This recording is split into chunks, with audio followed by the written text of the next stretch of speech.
the example of Muhammadur Rasulullah sallallahu alayhi wasallam. Did he ever hold anyone's past against them? Never did.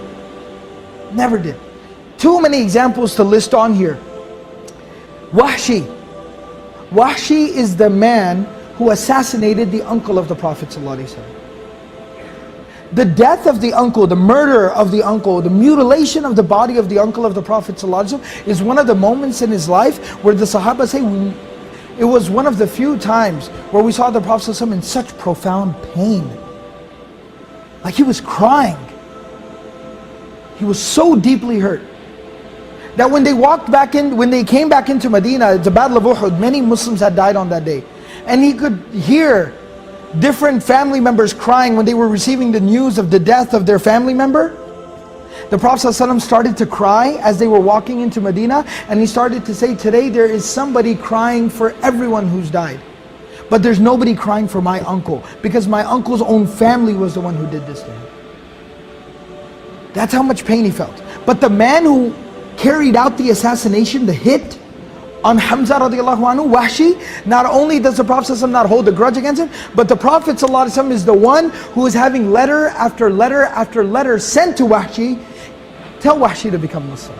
Tell Wahshi to change his life. Tell Wahshi that he should accept Islam. Tell Wahshi that Allah will forgive him. That's how merciful the Prophet ﷺ was. That's how willing he was to overlook people's past. Hind, the woman who hired Wahshi to assassinate Hamza radiallahu anhu. And after he goes to her and he tells her the job is done, she goes down into the battlefield, she walks up to the dead body of Hamza lying there, she pulls out a dagger, she cuts his ears, his nose and his tongue out, strings them up and keeps them as a souvenir. This is a woman.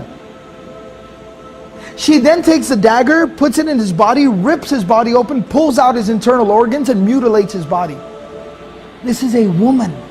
She takes his clothes and rips his clothes off and completely exposes his body. A woman who did this. That's how much he hated the Prophet ﷺ. And that's how horrible, what a horrible act she had done to the Prophet ﷺ and his uncle. But on the day of Fatih Makkah, the Prophet ﷺ doesn't do anything to her. And when she comes to the Prophet ﷺ to accept Islam, ahlan wa sahlan, marhaban bikum. He welcomes her, gives her the shahada, allows her to become Hind radiallahu anha. A companion, a female companion of the Prophet ﷺ.